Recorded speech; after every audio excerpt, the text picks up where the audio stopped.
रहा है?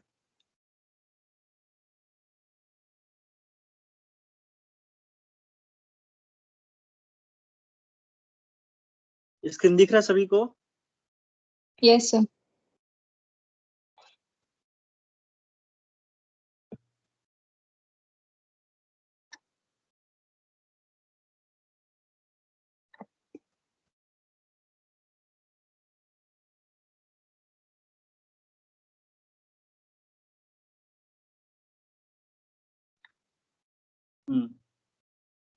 ठीक है, तो एक जो छोटा सा क्वेश्चन कर लेते हैं डेप्थ ऑफ मॉड्यूल पेनिट्रेशन वाला। क्वेश्चन ये है, find the depth of penetration delta of N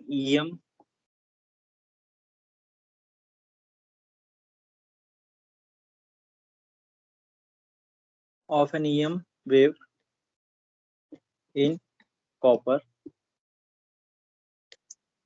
frequency दिया है और फ्रीक्वेंसी ऑफ ऑपरेशन दिया 60 हर्ट्ज दिया है।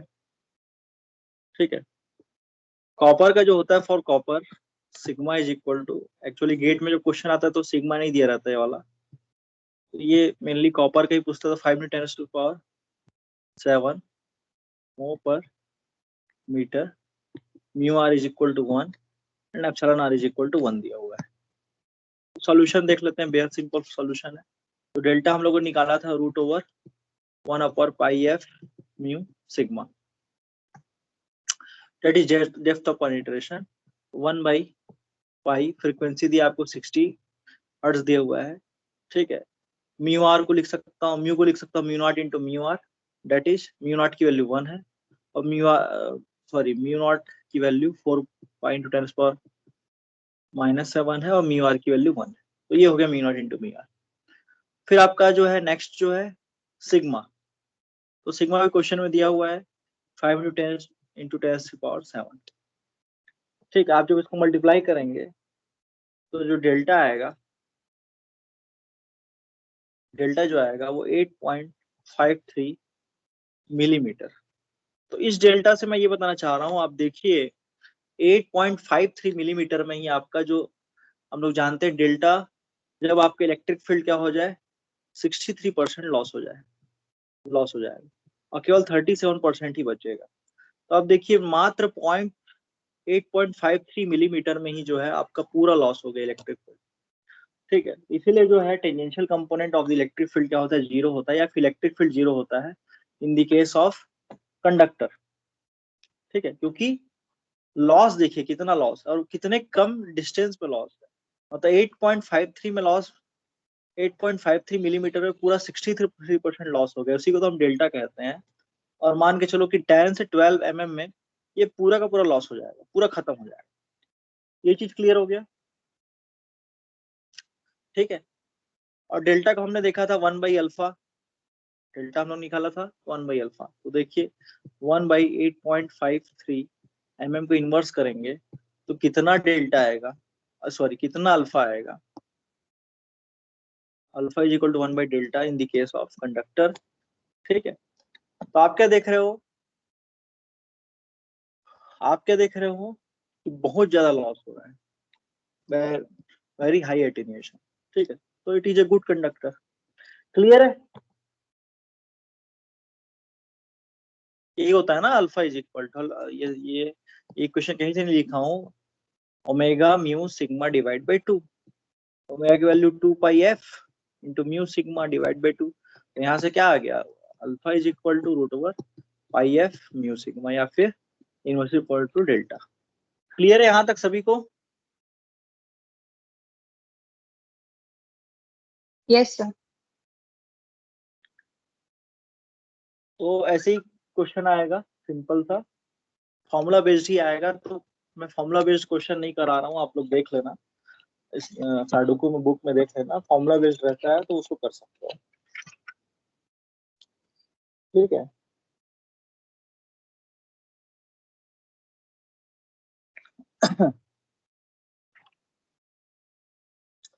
तो नेक्स्ट जो पढ़ा रहा हूँ मैं पॉइंटिंग थ्योरम या फिर फ्लो ऑफ पावर। नेक्स्ट जो क्वेश्चन है पॉइंटिंग थ्योरम या फिर फ्लो ऑफ पावर। तो जैसे हम लोग VIVs के केस में जानते हैं कि वोल्टेज इंटू जो करंट होता है वो पावर होता है। तो इस केस में एक्चुअली में जो फ्लो ऑफ पावर हो क्या रहा है, तो आप क्या देख रहे हो, पावर या फिर पावर डेंसिटी देखेंगे हम लोग, या फिर पॉइंटिंग वेक्टर देखेंगे। तो आप क्या देख रहे हो कि इलेक्ट्रिक फील्ड एक एनर्जी है, एक एनर्जी फॉर्मेट है जिसको feel by the stationary charge मैंने बताया था, is only feel by the stationary charge. Electric field convert हो रहा है आपका एच में यूजिंग ईटा। सम टाइम के बाद जो है ये आपका दूसरे एनर्जी में कन्वर्ट हो गया, डेट इज मैग्नेटिक फील्ड। ठीक है, तो एनर्जी का ट्रांसफॉर्मेशन हो रहा है, मतलब there is some power format. ठीक है, तो अगर हम लोग ई क्रॉस एच करके देखते हैं, ई क्रॉस एच एक्चुअली क्या बता रहा है, तो ई का हम लोग यूनिट जानते हैं वोल्ट पर मीटर होता है और एम्पियर पर मीटर होता है। तो डेट मीन्स वाट पर मीटर स्क्वायर। तो वही चीज मैंने आपको बताया था। ठीक है, वो वोल्टेज इंटू करंट को आप मीटर स्क्वायर से डिवाइड करेंगे और स्ट्रेंथ कैलकुलेट करेंगे तो volt per metre into ampere per metre, तो वही क्या है आपका ई क्रॉस एच है, और ई क्रॉस एच ही क्या है आपका पावर है। क्लियर है ये चीज? केस ऑफ EMFs क्लियर है?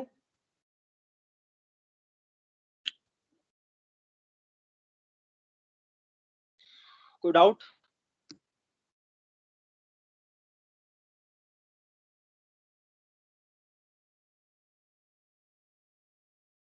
कोई डाउट है? No, sir. ठीक है, तो हम लोग इसी ई क्रॉस एच निकालना है तो हमको पावर मिल जाएगा। तो देखते हैं कैसे निकालते हैं। आप सभी जानते हैं जो इक्वेशन नंबर 4 होता है पॉइंट उसका मैक्सवेल इक्वेशन का, तो sigma E plus that is JC plus JD, और JC that is sigma E, और JD जो था एप्सिलॉन DE/dt था।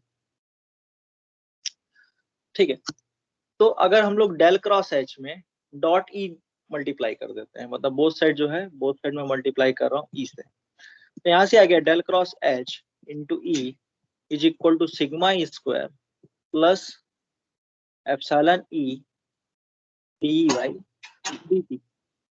ठीक है, अब ये एक इक्वेशन ये हो गया। ठीक है, तो इसको समझते हैं।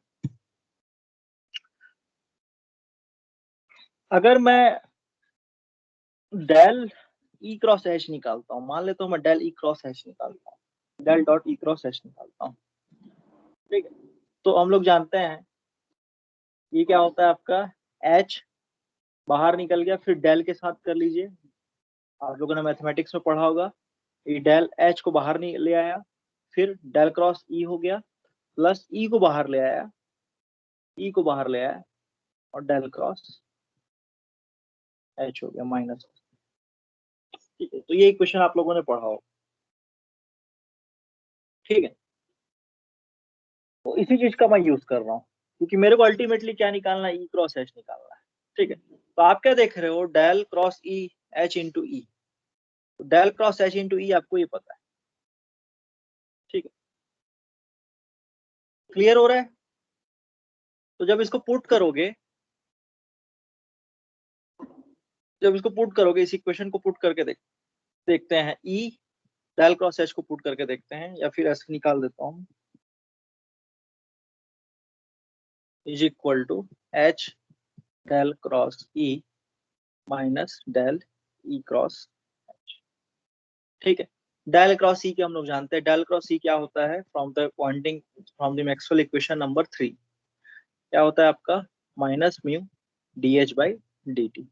तो यहाँ से क्या आ गया, एच इंटू डेल क्रॉस ई क्या आ गया, यहाँ से माइनस म्यू HDH/dt। तो एक तो ये इक्वेशन हो गया, इसको पुट करते हैं। ठीक है, तो ये आ गया आपका E del cross H is equal to minus HDH/dt minus del E cross H, ये आ चुका है। और ये इक्वेशन नंबर जो 2 है उसको इक्वेशन नंबर 1 में पुट कर रहा हूँ। जो इक्वेशन नंबर 1 हम लोगों ने यहां से निकाला था।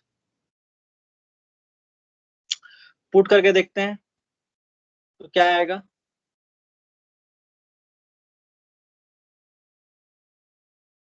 इक्वेशन नंबर 2 में पुट करता हूँ इक्वेशन नंबर 3 को, इसको इक्वेशन नंबर 3 लिख रहा हूँ।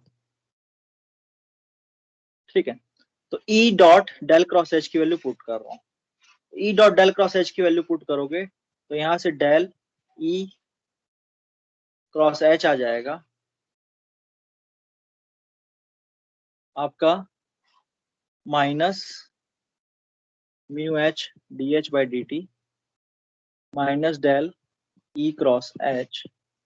ठीक है, और आपका आ गया plus H del cross E, plus H del cross. ठीक है, क्लियर है यहां तक।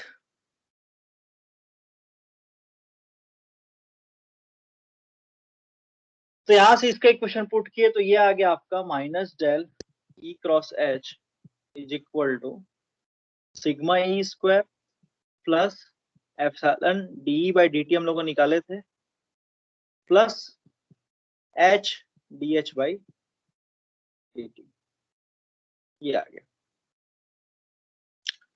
इसको फर्दर सॉल्व करके देखते हैं तो minus E cross H is equal to, या फिर उसको उधर ले आए तो minus sigma square is equal to D by D T of, इसको मैं ऐसा लिख सकता हूँ half epsilon E square plus half mu H square, इसको ऐसा लिख सकता हूँ।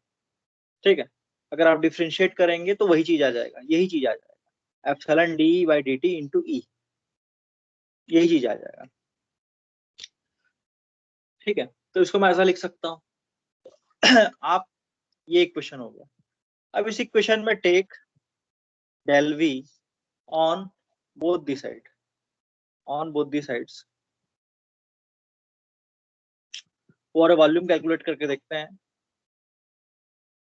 तो del E cross H into D V integration of, ठीक है, माइनस के साथ minus sigma E square D V, ठीक है, is equal to D by D T of half epsilon E square plus half mu H square D V, बहुत सारे D we ले लिए, मल्टीप्लाई कर दिए।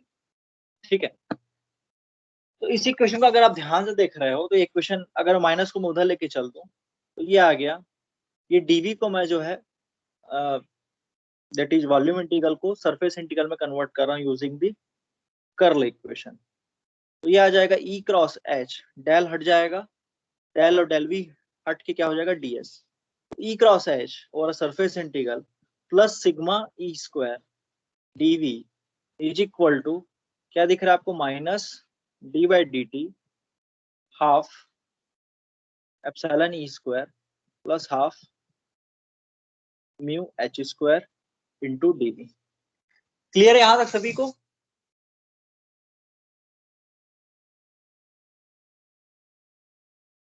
ठीक है, कोई Yes, डाउट sir. है तो पूछ लो। Yes, sir. कुछ नहीं किया हूं, कुछ भी नहीं, मतलब आपको भले ये लग रहा होगा थोड़ा कॉम्प्लेक्स, लेकिन कुछ किया ही नहीं हो, मैं इसको क्या समझाऊं। मैंने कुछ नहीं किया है, मैंने ये किया है कि अपने को डेल ई क्रॉस एच चाहिए, पहला चीज।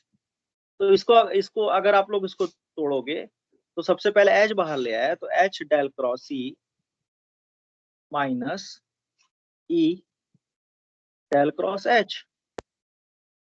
ठीक है, डेल क्रॉस ई की वैल्यू आप जानते हो इक्वेशन नंबर 3 से, इक्वेशन नंबर 3 से पुट कर दीजिए, और डेल क्रॉस एच की वैल्यू आप जानते हो इक्वेशन नंबर 4 से। इक्वेशन नंबर 3 से पुट करोगे तो म्यू डेल क्रॉस ई क्या होता है, minus minus mu D H by D T into H हो गया, और ये डेल क्रॉस एच क्या होता है, सिग्मा ई, तो ये क्या हो जाएगा सिग्मा ई स्क्वायर माइनस, और क्या होता है डेल क्रॉस एच में, del D by D T that is epsilon D by D T, तो that means E into epsilon D H by D T. यही तो किया और कुछ थोड़ी किया हूं बस।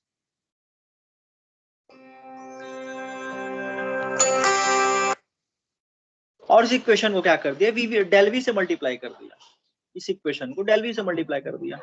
इसको मैं क्या लिख सकता हूं, अगर आप इसको ध्यान से देखें तो mu H D H by D T को क्या लिख सकते हो आप,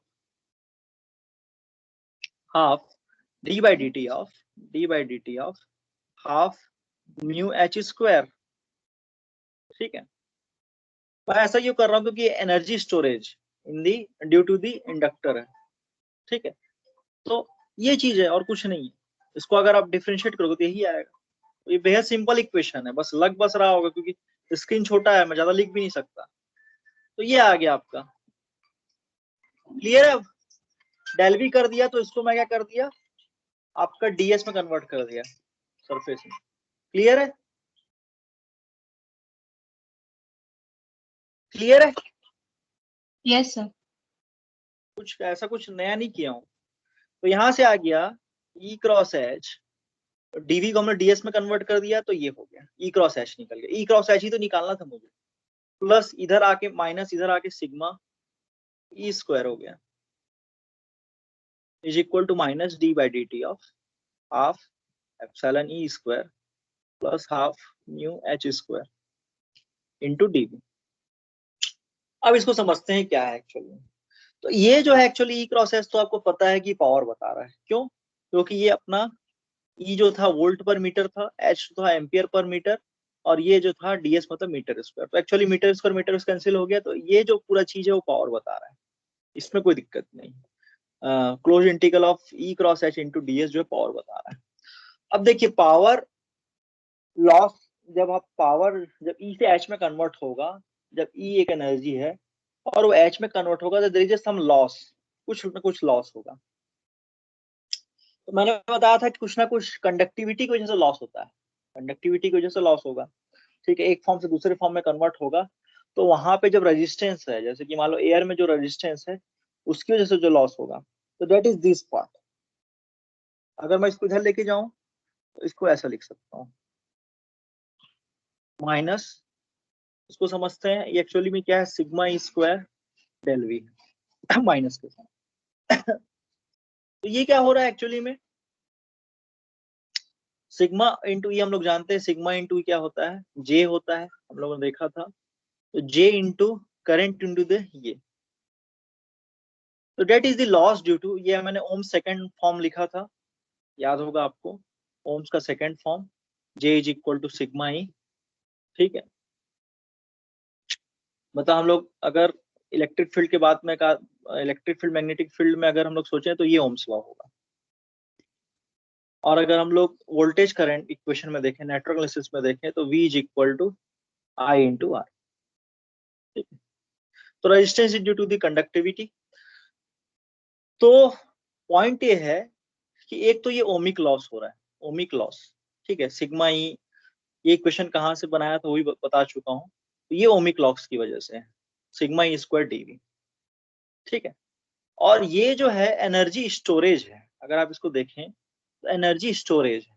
कैसे एनर्जी स्टोर हो रहा है, हाफ एप्सिलॉन ई स्क्वायर क्या था, energy stored in the capacitor, या energy stored due to electric field half epsilon E square. अगर हाफ म्यू एच स्क्वायर देखें तो energy storage in the conductor. ठीक है, तो कंडक्टिंग मीडियम है, तो कंडक्टिंग मीडियम यदि होगा, यदि इंडक्टर वाला मीडियम होगा तो वो करंट के फॉर्म में स्टोर हो जाएगा। ठीक है, और अगर कैपेसिटर वाला मीडियम होगा, मतलब इलेक्ट्रिक फील्ड वाला मीडियम होगा, तो इलेक्ट्रिक फील्ड के फॉर्म में हाफ एप्सिलॉन ई स्क्वायर के फॉर्म में जो है एनर्जी स्टोरेज होगा, यहाँ पे हाफ म्यू एच स्क्वायर के फॉर्म में एनर्जी स्टोर होगा। ये क्लियर हुआ कि नहीं।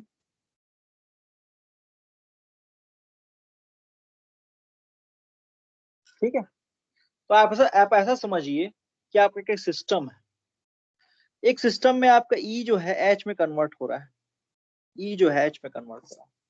ठीक है, अब उस सिस्टम में कुछ ओमिक लॉस भी होगा, कुछ कुछ रेजिस्टेंस होगा, मीडियम जो रेजिस्टिव मीडियम होगा, तो रेजिस्टिव मीडियम की वजह से sigma E square del V loss हो गया।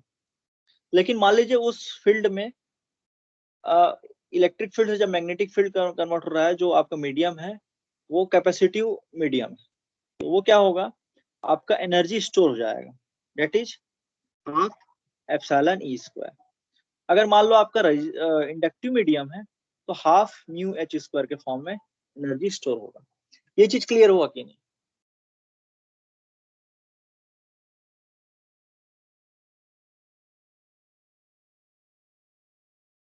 क्लियर है?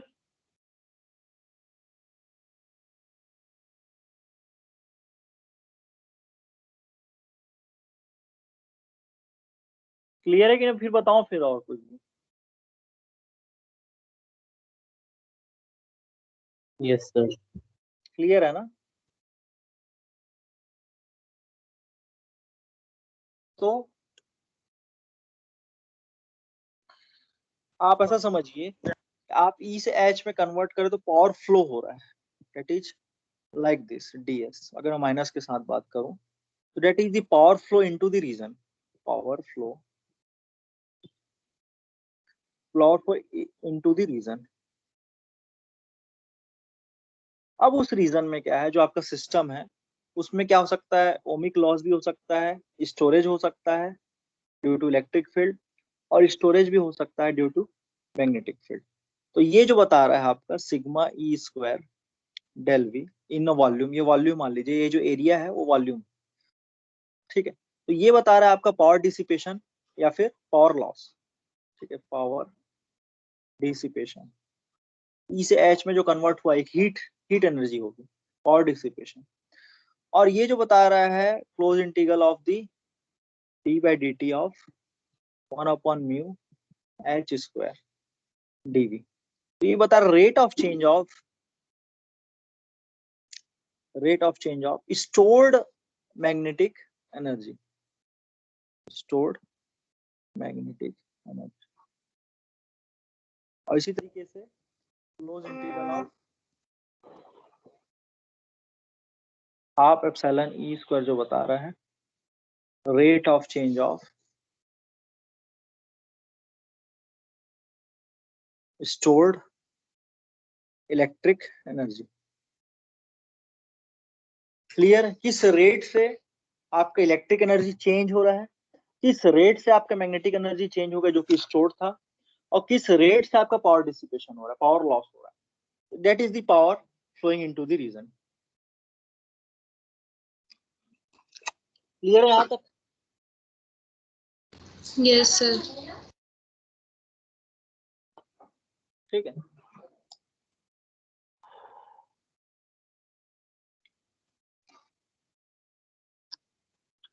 अब इसको और समझते हैं। तो आपका ई क्रॉस एच तो पावर है एक्चुअली में, इसी को चीज को समझते हैं। अगर हम लोग जानते हैं कि इलेक्ट्रिक फील्ड मान लीजिए जेड डायरेक्शन में मूव कर रहा है, टाइम डिपेंडेंट है, उसका कंपोनेंट एक्स डायरेक्शन में है, एच भी सेम डायरेक्शन में मूव करेगा जैसे कि ई मूव कर रहा है, उसका कंपोनेंट वाई डायरेक्शन में। तो हम लोग जानते हैं जो पॉइंटिंग डायरेक्शन होगा या फिर जिस डायरेक्शन में प्रोपोगेशन होगा वो जेड कॉमा टी, ठीक है, और उसका डायरेक्शन क्या दिख गया, जेड। तो ये मल्टीप्लाई करके देखते हैं, इलेक्ट्रिक फील्ड का एक एटेन्यूएशन होगा e to the power minus alpha Z plus propagation due to the e to the power j omega T, time dependent है, time harmonics as well as the space harmonics beta Z. तो ये हो गया electric field. Cross H देखते हैं, तो H naught e to the power minus alpha Z e to the power j omega T minus beta Z. Multiply करके देखें तो p of Z of T आपको दिख रहा है component Z direction E naught into H naught e raised to the power minus 2 alpha z into 2j omega t minus beta z। तो आप क्या देख रहे हो, ये इंस्टेंटेनियस जो पावर दिख रहा है, इंस्टेंटेनियस, ये P of Z comma T जो इंस्टेंटेनियस पावर है,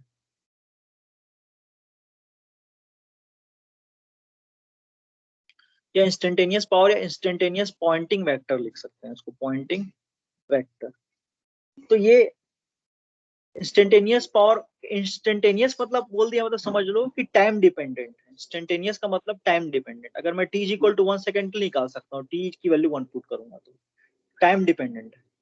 तो आप क्या देख रहे हो, एक तो टाइम पे डिपेंड हो गया, एक तो डिस्टेंस पे। आप तुरंत अगर आपको पूछेगा कि 2 मीटर पे क्या है पावर, 1 सेकंड पे क्या है पावर, आप तुरंत इस इक्वेशन में t और अल्फा बीटा को पहले से पता रहेगा, t और z की वैल्यू पुट करोगे तो आपको तुरंत मिल जाएगा, ठीक है। That is instantaneous Poynting vector, instantaneous power, ठीक है। इंस्टेंटेनियस पावर मतलब इंस्टेंटेनियस आप टी और टाइम और डिस्टेंस की वैल्यू पुट करोगे तो मिल जाएगा। That is instantaneous Poynting vector.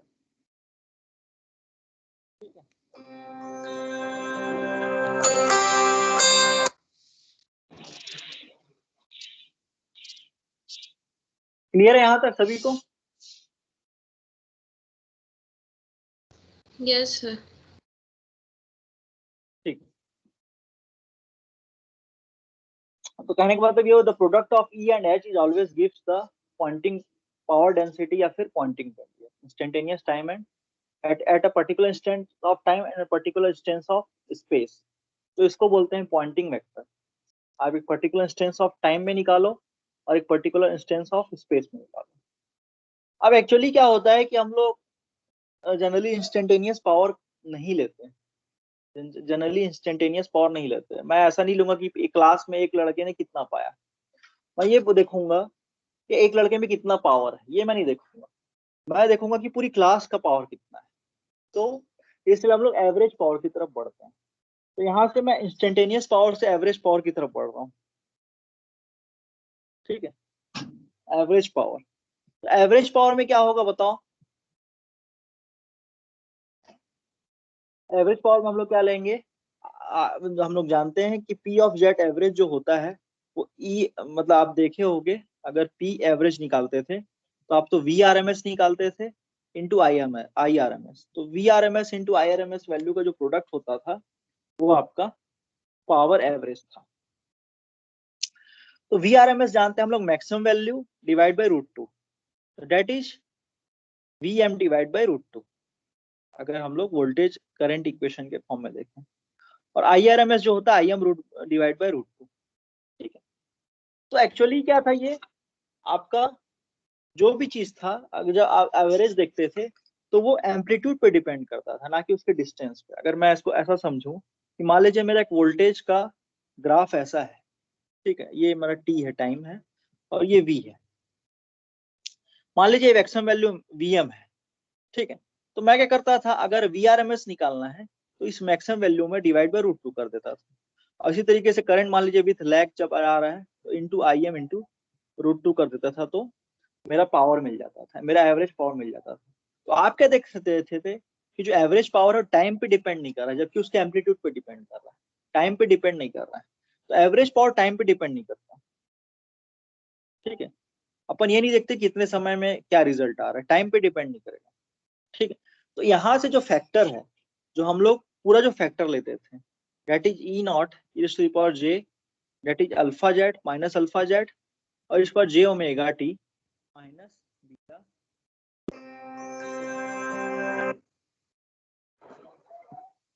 तो हम लोग क्या करेंगे, इसको नहीं देखेंगे, इस फैक्टर को नहीं देखेंगे। ठीक है, हम लोग इस चीज को देखेंगे और टाइम को भी नहीं देखेंगे, डिस्टेंस को भी नहीं, केवल एम्पलीट्यूड को देखेंगे। तो हमको क्या मिल जाएगा, एवरेज पावर मिल जाएगा। तो P of Z average is equal to E not e to the power minus 2 alpha z divided by √2 into h naught e to the power minus alpha z divided by √2। नई class ले रहा हूँ, है ना? ठीक है, तो यहाँ से पी ऑफ जेड एवरेज आ गई। चीज क्लियर हुआ कि नहीं आप लोग को? Half E not into H not E to the power minus 2 alpha Z. ये क्लियर हुआ सभी को?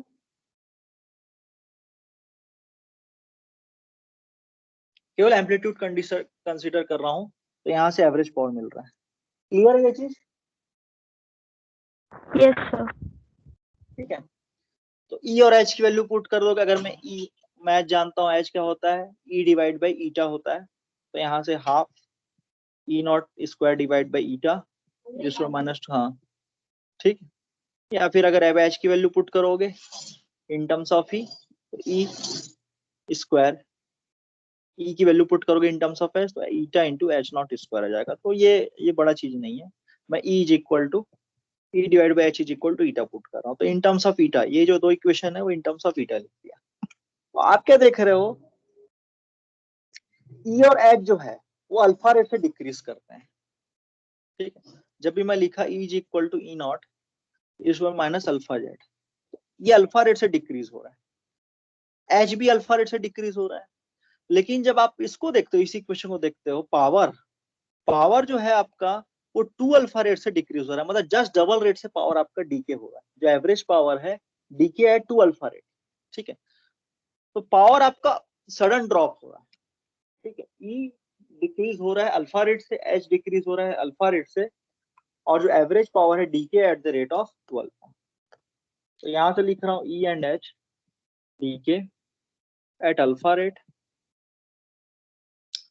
एंड पी जो पावर है आपका एवरेज पावर, या फिर पावर ही क्यों ना हो, इंस्टेंटेनियस पावर ही क्यों ना हो, वो डीके का होगा at 2 alpha rate, 2 alpha rate से डीके करें। क्लियर है यहां तक?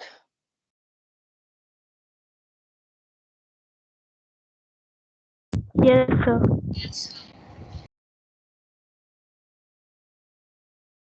हम लोग क्या करते हैं, हम लोग उसको टाइम एवरेज पॉइंटिंग वेक्टर बोलते हैं, ठीक है। इसीलिए हम लोग क्या बोलते हैं, जैसे कि जो आपका ई क्रॉस एच है, इसको बोलते हैं टाइम एवरेज।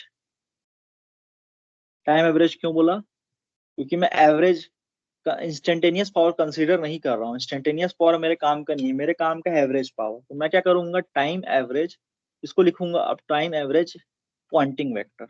पॉइंटिंग वेक्टर आप समझ चुके हो,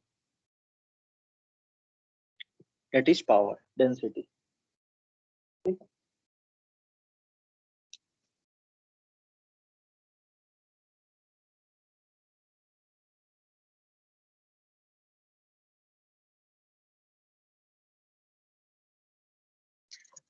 तो क्लियर है यहां तक सबको?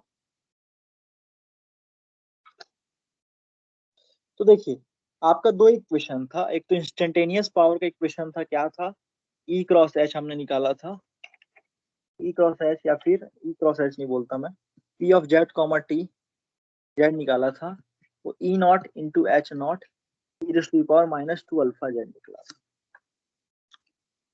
लेकिन वहीं पे मैं एवरेज पावर निकाल रहा हूँ, पी ऑफ जेड एवरेज निकाल रहा हूँ, तो ये आ रहा है E not E to the power minus 2 alpha Z divide by root 2 into H not E to the power minus alpha Z divide by root 2। यहाँ पे आगे ये भी आया था 2j omega T minus beta. एक तो हो गया इंस्टेंटेनियस पावर और एक हो गया एवरेज पावर। अगर आप दोनों को ध्यान से देखें, अगर मैं इंस्टेंटेनियस पावर की बात करूं, अगर मैं देखो यहाँ पे एक नेक्स्ट एक टर्म लिख रहा हूँ टाइम एवरेज, टाइम एवरेज, ठीक है। इंस्टेंटेनियस पावर था ई क्रॉस एच। तो अगर हम लोग दोनों को देखें, ये इक्वेशन और इस इक्वेशन को देखें, ठीक है, तो अगर मैं टाइम एवरेज कर दूं तो ये टर्म हट जाएगा मेरा। इसको मैं क्या कर रहा हूँ, इस पॉइंटिंग वेक्टर को जो कि इंस्टेंटेनियस पावर था, ये वाला जो इक्वेशन नंबर 1 है, उसको टाइम एवरेज कर रहा हूँ। टाइम एवरेज किया मतलब ये जो ई रेज़ टू पावर, ये जो फैक्टर है, ये जो फैक्टर है वो खत्म हो जाएगा, ये फैक्टर हट जाएगा एवरेज, ठीक है, ये फैक्टर हट जाएगा, ठीक है। और इस फैक्टर को ध्यान से देखें तो दोनों में क्या सिमिलरिटी दिख रही है आपको, कि ये एक्चुअली में क्या है, टाइम एवरेज पॉइंटिंग वेक्टर वो half of the E cross H है, half of the E cross H है, ठीक है। ये समझ में आया आप लोग को? Yes, sir. ठीक है। तो ये दोनों इसको और इसको कंपेयर करो, बस ये बोल रहा हूं मैं। ये जो है P of Z comma T, Z of T क्या है, ई क्रॉस एच है। और ये पी ऑफ जेड एवरेज जो हो गया, यहाँ पे 1/2 एक्स्ट्रा आ गया, रेड कलर से दिखा रहा हूं मैं, ये 1/2 एक्स्ट्रा आ गया। ये एवरेज की वजह से क्या हो गया, 1/2 एक्स्ट्रा आ गया, 1/√2 इंटू 1/√2 मल्टीप्लाई होके 1/2 एक्स्ट्रा आ गया। तो ये जो एक्स्ट्रा है, ये 1/2 को यहाँ लिख दिया, और ई नॉट इंटू एच नॉट ये जो होता है, ये होता है। इस तरीके से आपका time average Poynting vector, time Sir, average, हाँ सर एक ई के पावर ऊपर एक और टर्म है ना टी वाला, तो वो नहीं आएगा क्या अगर कौन सा ये? कंपेयर करें? हाँ वही मैं यस तो सर। बता रहा हूँ, वही तो मैं बता रहा हूँ। टाइम एवरेज लिख दिया मतलब मैं टाइम को कंसीडर नहीं कर रहा हूँ। मैंने आपको बताया ना, मैं एवरेज यदि कंसीडर करूंगा तो मैं, हम लोग एवरेज जब लेते हैं तो क्या करते हैं, केवल केवल उसके एम्पलीट्यूड को देखते हैं। एम्पलीट्यूड को देखते हैं मतलब टाइम को नहीं देखते। अगर मैं एवरेज बोलूं या फिर टाइम एवरेज बोलूं, दोनों एक ही चीज है। एवरेज बोलूं या फिर टाइम एवरेज बोलूं, एक ही चीज है। टाइम नहीं देखता मैं, केवल amplitude divide by root two कर देता हूँ। That is RMS value. V RMS हो गया V divide by root two, कहाँ गया वो, ये VM divide by root two. और आई आर एम एस हो गया I M divide by root two. तो मेरा टाइम नहीं है इस इक्वेशन को जो मैंने लिखा है, ये जो एवरेज वैल्यू निकाली है, जो कि V R M S into R M S निकाला, उसमें टाइम नहीं है। टाइम का कोई रोल ही नहीं। तो इस वजह से जैसे ही मैं टाइम एवरेज बोलूंगा तो मैं इस फैक्टर को कंसीडर नहीं करूंगा जो आप बोल रहे हो कि इस फैक्टर को लिए क्यों नहीं सर ऐसे। तो E cross to J omega T minus beta Z. अगर आप बोलोगे कि जे ओमेगा टी टर्म को भी क्यों नहीं लिए सर, अगर चलो ये बीटा जेड को क्यों नहीं लिए, तो अगर मैं इसका मैग्नीट्यूड कर दूंगा हाफ, ई क्रॉस एच का मैग्नीट्यूड कर दूंगा, तो वो चीज भी खत्म हो जाएगा। ठीक है, क्योंकि हम लोग जानते हैं E raise to power J theta का जो मैग्नीट्यूड होता है वो 1 होता है। समझ रहे हो? तो ये जो ई के कोफिशिएंट में जो भी है, मतलब ई के पावर में जो भी चीज है वो हट जाएगा। तो आपने पॉइंटिंग वेक्टर में क्या देखा था, इंस्टेंटेनियस पावर में क्या देखा था, हाफ नहीं आ रहा था। इंस्टेंटेनियस पावर जो कि ई क्रॉस एच होता है, ई क्रॉस एच होता है, जो कि हमने ऐसे निकाला था ई क्रॉस एच करके, याद होगा तो थोड़ा बहुत, ये ई क्रॉस, ई लिखा था ई ऑफ, इसका एक्स कंपोनेंट इधर वाई कंपोनेंट, तो ई क्रॉस एच ऐसा निकाला था। तो उसमें हाफ सर नहीं तो आ रहा था, यहाँ पे नीचे हाफ जो नहीं हम आ रहा। लोग हाफ निकाले हैं वो सिर्फ मैग्नीट्यूड की बात कर रहे हैं ना? नहीं, पहले ये चीज समझ में आ गया ना कि आपको इंस्टेंटेनियस पावर में हाफ नहीं आ रहा है, ये चीज तो क्लियर है ना। Yes sir. इंस्टेंटेनियस में कहीं हाफ का फैक्टर नहीं आ रहा है। ठीक है, और मतलब ई क्रॉस एच क्या है आपका, इंस्टेंटेनियस पावर है। ई क्रॉस एच क्या है, इंस्टेंटेनियस पावर है। ठीक है, यहाँ पे हाफ नहीं है, एक चीज क्लियर हो गया। और जो हम लोग एवरेज पावर निकाल रहे हैं वहां पे हाफ आ रहा है, ये 1/√2 किया और यहाँ पे √2 किया, 1/√2, तो यहाँ पे हाफ आ रहा है, √2 इंटू √2 मल्टीप्लाई हो गया। तो मैं इसको क्या लिख सकता हूँ, हाफ ई क्रॉस एच लिख सकता हूँ। यही चीज पे मैं तो आ रहा हूँ, हाफ ई क्रॉस एच लिख सकता हूँ। ये चीज समझ में आया आपको? Yes sir. ठीक है, अब फिर मैंने अलग से स्टडी दोनों को अलग से दिखाया कि यहाँ पे हाफ नहीं, वहां पे हाफ, लेकिन यहाँ पे ये वाला भी चीज है, e⁻²j omega T minus beta Z, ये भी है। तो टाइम जब एवरेज लोगे तो ये ओमेगा टी वाला टर्म हट जाएगा। ठीक है, और जहां रही बात e⁻² बीटा जेड की बात रही, तो उसको यदि हटाना है तो यहाँ पे कंजुगेट कर लीजिए या फिर मैग्नीट्यूड निकाल लीजिए। तो कंजुगेट करोगे, तो जैसे कंजुगेट किए तो एक तो आ गया E not e⁻² alpha Z, into H करोगे तो H into J omega T minus beta Z. तो ये ओमेगा टी वाला टर्म तो खत्म हो गया टाइम एवरेज लिखते ही मेरा। तो मैं इसको ऐसा लिख रहा हूँ e⁻जे बीटा जेड। अब देखो मैं एच कंजुगेट कर रहा हूँ, तो एच कंजुगेट से क्या होगा, ये रियल टर्म में तो कोई अंतर नहीं आएगा, that means H not e⁻² alpha Z में कोई टर्म नहीं आएगा, लेकिन इस ये जे वाला प्लस जे हो जाएगा, तो that means plus J beta Z. और ये दोनों मल्टीप्लाई होके अब कुछ, ये दोनों अगर जब मल्टीप्लाई होंगे, एक तो माइनस जे बीटा जेड और एक तो प्लस जे बीटा, दोनों जब मल्टीप्लाई होंगे तो 1 हो जाएंगे। ये दोनों को मल्टीप्लाई करोगे तो 1 हो जाएगा। तो फाइनल जो आपका एक्चुअल में पॉइंटिंग वेक्टर होगा, जिसको हम लोग टाइम एवरेज पॉइंटिंग वेक्टर कहते हैं, that is half E cross H conjugate. Clear हो रहा है सभी को? तो कंजुगेट क्यों किया, क्योंकि यस। बीटा वाले टर्म को हटाना था। ठीक है, हाफ कहां से आया, हाफ आया है 1/√2 1/√2 से, एवरेज से आया है। और ई क्रॉस एच हमारा एक्चुअल पावर होता है। क्लियर? तो कंजुगेट से आपका ये वाला टर्म हट गया। ठीक है, मैंने एवरेज लिखा तो इससे आपका टाइम एवरेज, ठीक है, तो टाइम वाला टर्म हट गया। टाइम एवरेज से मेरा टाइम वाला टर्म हट गया। ये जे बीटा जेड है और ये जे ओमेगा टी, ये वाला टर्म हट गया। ठीक है, और 1/√2 कहाँ से आया? आरएमएस वैल्यू से आया, V R M S into I R M. Clear है?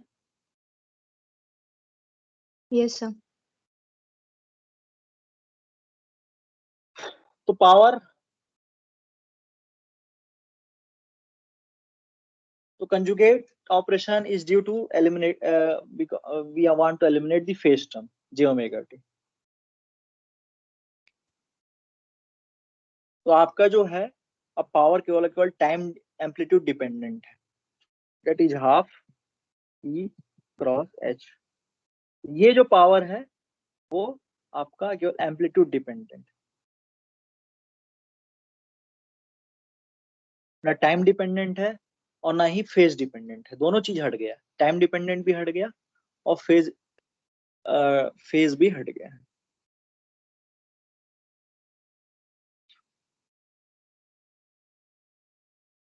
क्लियर है सभी को?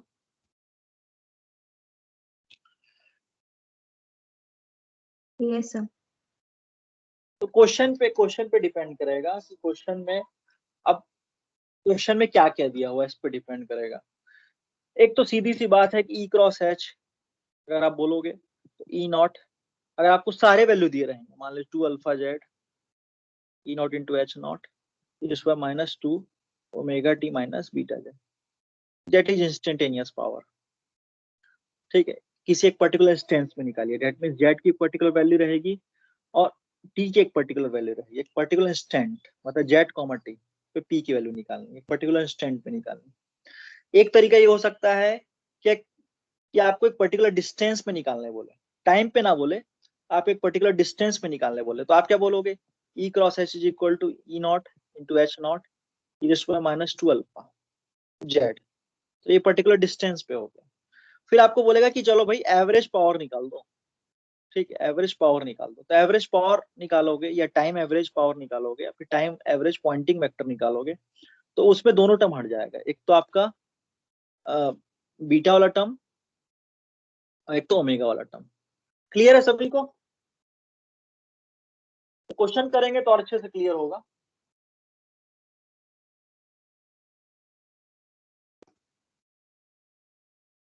कोई डाउट? No sir. क्वेश्चन देख लेता हूँ एक आध।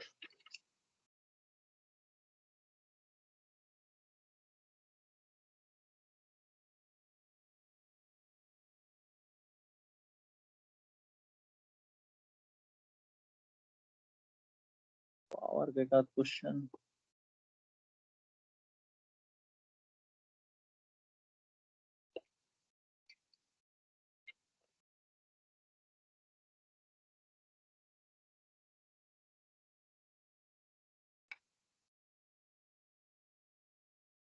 ठीक है। तो एक क्वेश्चन ऐसी नॉर्मल एक क्वेश्चन है, plane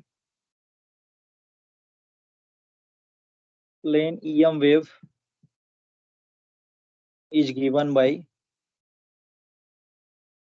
E is equal to real part of e raised to the power E naught j omega t minus beta z ax and h is equal to real part of h naught e raised to the power minus j omega t minus beta x ay।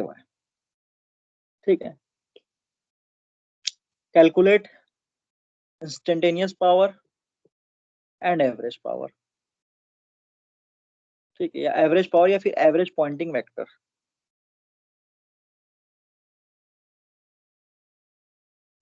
ठीक है, तो instantaneous power तो आपका एकदम clear है। Instantaneous power क्या होता है? P is equal to E cross H. ठीक है, आप ई और एच को मल्टीप्लाई कर दीजिए, इंस्टेंटेनियस पावर आपको मिल जाएगा। आप क्या देख रहे हो, ये जो पावर वाला है, ये ई जो है वो एक्स डायरेक्शन में मूव कर रहा है। यहाँ पे देखिए इसका कंपोनेंट एक्स डायरेक्शन में और इसका मूवमेंट भी एक्स डायरेक्शन में, जेड डायरेक्शन में है। मेरे को एक्स दिख गया, ये जेड, और ये भी जेड डायरेक्शन में मूव कर रहा है। ठीक, कंपोनेंट वाई डायरेक्शन में। डायरेक्ट मल्टीप्लाई कर दीजिए ई को। ई है, ई क्या एक्चुअली में, E not real part of E not e raised to the power e raised to the power j omega t minus beta x ax। बताओ रियल पार्ट ऑफ क्या होगा इसका। तो हम लोग जानते हैं real part e raised to the power j theta actually होता क्या है, वो cos theta plus j sin theta होता है। तो अगर real part of e raised to the power j theta बोलोगे तो cos थीटा होगा। ठीक है, तो cos थीटा वाला टर्म लिख दीजिए। तो यहाँ से जो real part of the e is equal to real part of जो E not e raised to the power j omega t minus beta Z ax जो आ गया, that is E not cos omega T minus beta X. ठीक है, तो ये आ गया ई। इसी तरीके से एच भी वही होगा, तो H is equal to H not cos omega T minus beta Z. इस तरीके से कॉस भी आ गया, डायरेक्ट कंपोनेंट है इसका एक्स डायरेक्शन में, इसका वाई डायरेक्शन में। यहाँ तक क्लियर है सभी को? Yes. Instantaneous power that is P, instantaneous power क्या हो गया, ई क्रॉस एच, मल्टीप्लाई कर दीजिए। तो E not cos omega T, ये तो हो गया आपका constant term, into H not cos omega T minus beta Z. ठीक है, और यहाँ पे ई का डायरेक्शन है ए एक्स क्रॉस, एच का डायरेक्शन है Y, A X cross A Y हो गया, that is the direction of power या पॉइंटिंग वेक्टर। तो यहाँ से आ गया E not into H not cos square omega T minus beta x, और ए एक्स क्रॉस ए वाई क्या होता है, ए जेड होता है। तो ये हो गया। कॉस थीटा को आप फिर भी तोड़ सकते हो, तो यहाँ से E not cos square theta is 1 plus cos 2 theta divide by 2। तो यहाँ से आगे ई नॉट एच नॉट मैं डायरेक्टली लिख देता हूँ, 1 प्लस कॉस, नहीं भी लिखोगे तो भी चलेगा, cos 2 omega T minus beta Z into A Z. तो ये हो गया आपका average power, sorry average power बोल रहा हूँ, ये हो गया आपका इंस्टेंटेनियस पावर, इंस्टेंटेनियस पावर। ठीक है, जो कि आप देख रहे हो इंस्टेंटेनियस पावर की जो भी वैल्यू आई है वो टाइम भी डिपेंडेंट है और एक्स भी डिपेंडेंट है, जेड पे भी डिपेंडेंट है, स्पेस पे भी डिपेंडेंट है। इंस्टेंटेनियस पावर आपका स्पेस पे भी डिपेंडेंट दिख रहा है और टाइम पे डिपेंडेंट दिख रहा है, मतलब हम लोग सही निकालें। फिर आपको नेक्स्ट बोल रहा है एवरेज पॉइंटिंग वेक्टर निकालिए, average Poynting vector. Average Poynting vector क्या होता है एक्चुअली में, pointing vector, average Poynting vector ना आपका टाइम पे डिपेंड करता है और ना ही स्पेस पे डिपेंड करता है। ठीक है, दोनों पे डिपेंड नहीं करेगा, एवरेज मतलब दोनों पे डिपेंड नहीं करेगा। केवल केवल आपको क्या कंसीडर करना है, केवल केवल आपको एम्पलीट्यूड कंसीडर करना है, एम्पलीट्यूड आपके काम का है। तो हम लोग जानते हैं एम्पलीट्यूड काम का है, तो वही कर दीजिए। आपका एम्पलीट्यूड वैसे ही दिख रहा है, एक तो ये डायरेक्टली निकाल सकते हो, ये जो एम्पलीट्यूड है वही आपका एवरेज पॉइंटिंग वेक्टर है, half E not into H not. या फिर आप इक्वेशन लिख दीजिए, इक्वेशन क्या कहता है, एवरेज पावर का हाफ ई क्रॉस एच। ठीक है, ठीक है, कंजुगेट भी करोगे तो भी चलेगा। ठीक है, तो आपको केवल केवल पावर, केवल केवल एम्पलीट्यूड लेना है। तो हाफ इलेक्ट्रिक फील्ड का एम्पलीट्यूड हो गया ई नॉट, और मैग्नेटिक फील्ड का एम्पलीट्यूड हो गया एच नॉट। क्लियर है? तो ये हो गया आपका एवरेज पावर। क्लियर है सभी को? Yes sir. In terms of eta भी लिख सकते हो, तो half eta H not square भी लिख सकते हो, या फिर half E not square divide by ईटा भी लिख सकते हो।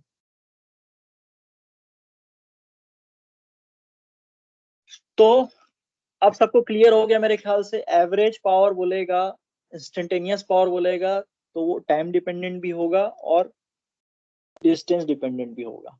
लेकिन जब एवरेज पावर बोलेगा या टाइम एवरेज पावर या फिर टाइम एवरेज पॉइंटिंग वेक्टर बोलेगा, तो उसमें ना टाइम आएगा ना ही डिस्टेंस आएगा।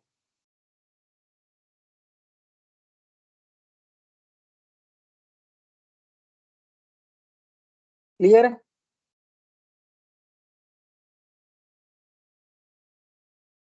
Yes sir.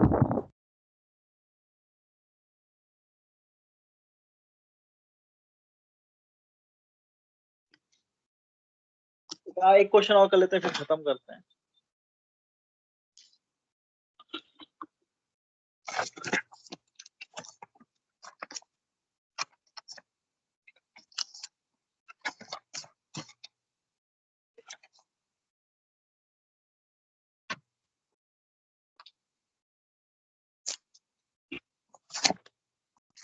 कहाँ रह गया वो?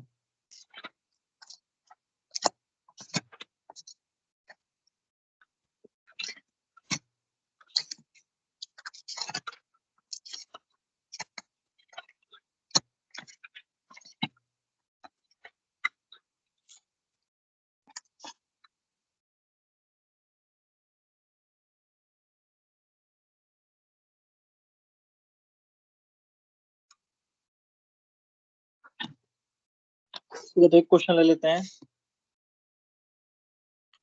इन a non magnetic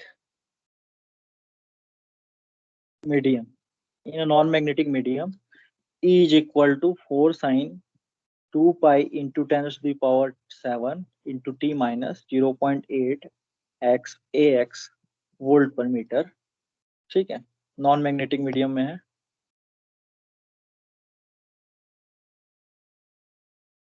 find E R and eta. फिर क्या बोलता है सेकेंड पार्ट में? टाइम एवरेज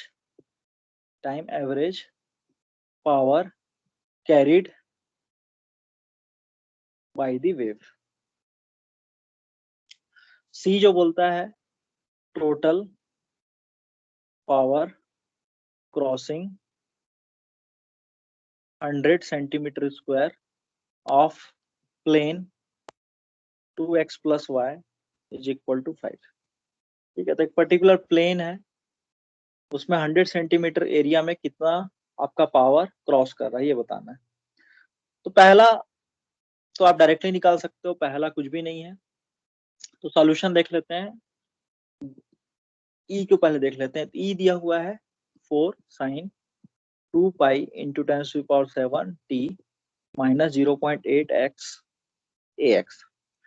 ठीक है, अब आप देख रहे हो कि इसमें केवल आपको दिख रहा है ओमेगा टी वाला टर्म दिख रहा है और बीटा एक्स वाला टर्म दिख रहा है, मतलब इसमें अल्फा नहीं है। ठीक है, इसमें अल्फा नहीं, तो यहाँ से बीटा आ गया 0.8 और omega T that means omega आ गया 2 pi into 10 to the power 7। Non magnetic में जो होता है म्यू आर की वैल्यू 1 होती है। नॉन मैग्नेटिक का मतलब ये होता है mu R is equal to 1। Magnetic field को अलाउ नहीं कर रहा है, non magnetic mu R is equal to 1। ठीक है, तो यहाँ से आप इक्वेशन कर सकते हो जैसे beta is equal to omega root over mu epsilon. तो यहाँ से बीटा दिया हुआ आपको क्वेश्चन में 2 pi into 10 to the power, नहीं सॉरी, बीटा दिया 0.8, ओमेगा दिया 2 pi into 10 to the power 7, root over mu not की value 4 pi into 10 to the power -7, epsilon not, epsilon not निकालना है हमको। एप्सिलॉन नॉट दिया है, एप्सिलॉन नॉट होता है 1/36 pi into 10 to the power -9। इसको सॉल्व करोगे तो आपका एप्सिलॉन आ जाएगा 14.59, ये आ गया। इस तरीके से ईटा निकालो, तो ईटा क्या होता है root over mu divide by epsilon. तो रूट ओवर आपको mu not divide by epsilon not into epsilon R. Epsilon आपको पता चल गया यहाँ से पहले पार्ट से। म्यू नॉट आपको पता है, एप्सिलॉन नॉट आपको पता है, या फिर ईटा इज इक्वल टू 1। तो यहाँ से आपका ईटा क्या आ जाएगा 98.7 ओम आ जाएगा। क्लियर है? ये कर लोगे? Yes sir. पॉइंटिंग वेक्टर क्या होता है आपका ई क्रॉस एच। ठीक है, तो ई क्रॉस एच को क्या लिख सकता हूं मैं, ई स्क्वायर डिवाइड बाई ईटा भी लिख सकता हूँ, क्योंकि ई दिया है क्वेश्चन में। तो यहाँ से आ गया E not square sine square omega T minus beta X divide by eta. ठीक है, अब आपको बोला है कि टाइम एवरेज। ठीक है, तो टाइम एवरेज में ये साइन स्क्वायर वाला टर्म नहीं आएगा, केवल एम्पलीट्यूड वाला टर्म आएगा, तो डायरेक्टली आप निकाल सकते हो। तो इसका एम्पलीट्यूड 4 है, तो 4 का स्क्वायर डिवाइड बाई ईटा जितना आया है। ठीक है,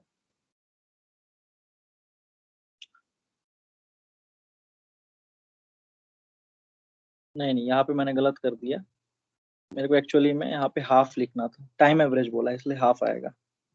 तो केवल मेरे को एम्पलीट्यूड से मतलब है, मेरे को इसके साइन थीटा वाले से मतलब नहीं। तो eta square divide by E not square divide by 2 eta. तो ईटा स्क्वायर आपको 4 स्क्वायर हो गया, मतलब सॉरी ई नॉट का स्क्वायर एम्पलीट्यूड का स्क्वायर 4 का स्क्वायर हो गया, और डिवाइड बाई 2 ईटा। तो 2 और ईटा की वैल्यू कितनी आई है, 98.7 हो। तो इसको सॉल्व करोगे तो ये 81 समथिंग मिली वॉट पर मीटर स्क्वायर आता है। तो ये हो गया पावर, डायरेक्टली आप एम्पलीट्यूड देख लिए टाइम एवरेज पावर में। फिर आपको बोलता है कि आप ओवर एरिया निकालो, तो ओवर एरिया निकालना है, तो डेट मीन्स आपको पी एवरेज ओवर एरिया निकालना है। ठीक है, तो क्या हो गया, ये आपका जो एवरेज पावर निकला था ओवर एरिया निकला था।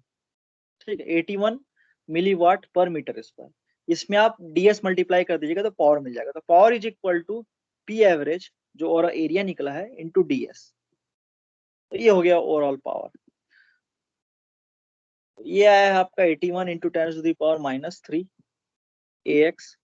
ds जो होगा आप कैसे निकालोगे, आपको इक्वेशन लिखा हुआ है 2x + y = 5।